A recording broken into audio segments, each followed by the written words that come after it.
Assalamualaikum warahmatullahi wabarakatuh. Di sini saya akan menjelaskan tentang peningkatan manajemen kepegawaian terhadap perusahaan ABC. Yang mana pada perusahaan tersebut ingin meningkatkan manajemen kepegawaiannya dengan cara mengimplementasikan sistem informasi yang dapat membantu dalam pemantauan data karyawan, manajemen absensi, evaluasi kinerja, dan proses rekrutmen. Adapun analisis kebutuhan perusahaan ABC tersebut yaitu mengidentifikasi kebutuhan utama perusahaan ABC dalam mengimplementasikan sistem informasi kepegawaian. Yang pertama dengan menggunakan manajemen data karyawan, yang mana membutuhkan sistem yang dapat menyimpan dan mengelola data karyawan termasuk informasi pribadi, riwayat pekerjaan, dan kinerja. Yang kedua yaitu sistem absensi dan kehadiran. Yang ketiga ketersediaan dan sistem dan kinerja sistem. Dan yang terakhir yaitu integrasi dengan sistem lain. Adapun analisis kebutuhan ABC tentang bagaimana sistem kepegawaian dapat memberikan nilai tambah terhadap efisiensi operasional dan manajemen sumber daya manusia, yaitu untuk memungkinkan pengelolaan data karyawan secara efektif, efisien, dan terorganisir sehingga mempermudah akses terhadap informasi yang dibutuhkan. Yang kedua, membantu proses penggajian, manajemen kinerja, yang mana semuanya berkontribusi pada peningkatan efisiensi operasional dan manajemen sumber daya manusia.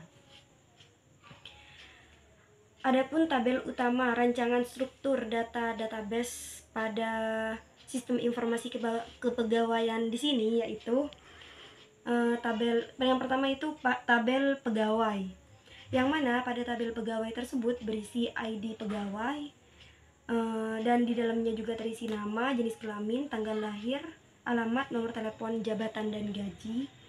Tabel kedua yaitu tabel departemen, yang mana pada tabel departemen tersebut berisi ID departemen, yang mana dalam ID departemen tersebut berisi nama departemen dan deskripsi.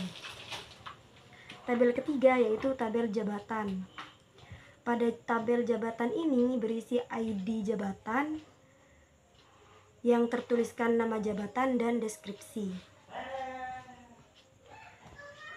Dan tabel berikutnya yaitu tabel gaji, yang mana pada tabel gaji ini ada ID gaji, ID pegawai, yang tertulis gaji pokok, tunjangan, dan potongan.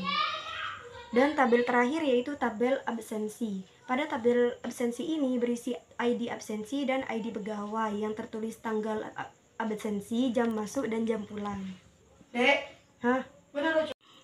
Selanjutnya saya akan menjelaskan tentang hubungan antar tabel dapat ditentukan sebagai berikut. Yaitu tabel pegawai ID departemen adalah forgain key ke tabel departemen ID departemen. Tabel pegawai ID jabatan adalah forgain key ke tabel jabatan ID jabatan. Dan tabel gaji ID pegawai adalah forgain key ke tabel pegawai ID pegawai. Tabel terakhir yaitu tabel absensi ID pegawai adalah forgain key ke tabel pegawai ID pegawai.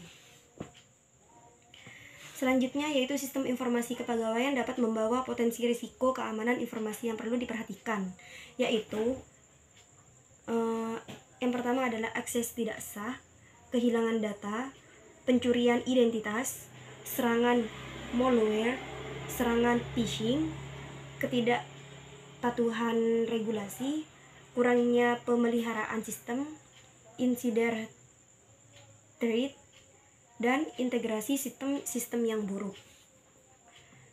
Selanjutnya yaitu rancangan strategi keamanan yang komprehensif.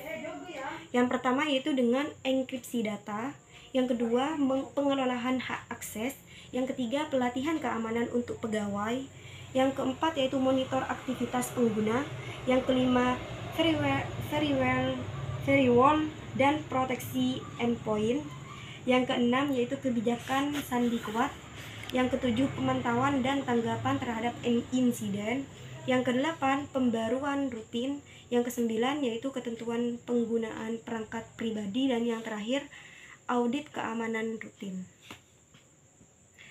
Pada slide selanjutnya saya akan menjelaskan tentang pelaksanaan dan pelatihan pada sistem informasi kepegawaian.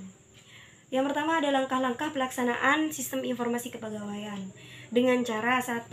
Analisis kebutuhan, yang kedua yaitu perancangan sistem, yang ketiga pengembangan, yang keempat pengujian unit, yang kelima pengujian integrasi, yang keenam pengujian sistem, yang ketujuh pelatihan pengguna, yang ke-8 migrasi data, yang ke-9 uji kinerja, yang ke-10 implementasi, dan yang terakhir evaluasi dan pemeliharaan.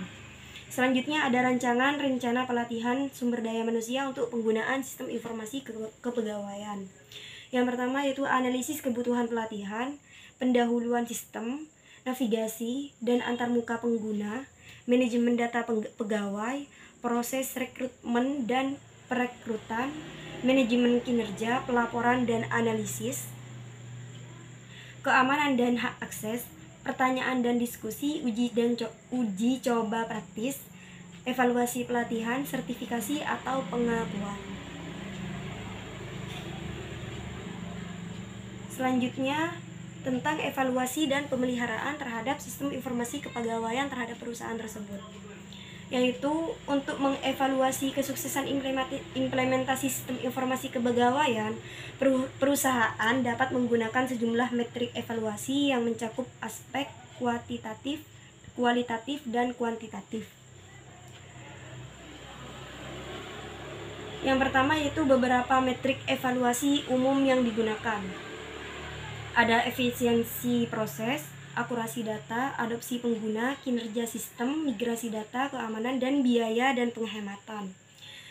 Yang terakhir yaitu strategi pemeliharaan sistem informasi kepegawaian di perusahaan ABC tersebut, yaitu dengan pemeliharaan rutin, pemantauan kinerja, pelatihan dan dukungan pengguna, backup dan pemulihan, pembaruan fungsional, evaluasi kebutuhan tambahan, keamanan dan kepatuhan, umpan balik pengguna, konsultasi dengan pemangku kepentingan, yang terakhir yaitu pembaruan dokumentasi. Mungkin cukup itu dari saya. Wassalamualaikum warahmatullahi wabarakatuh.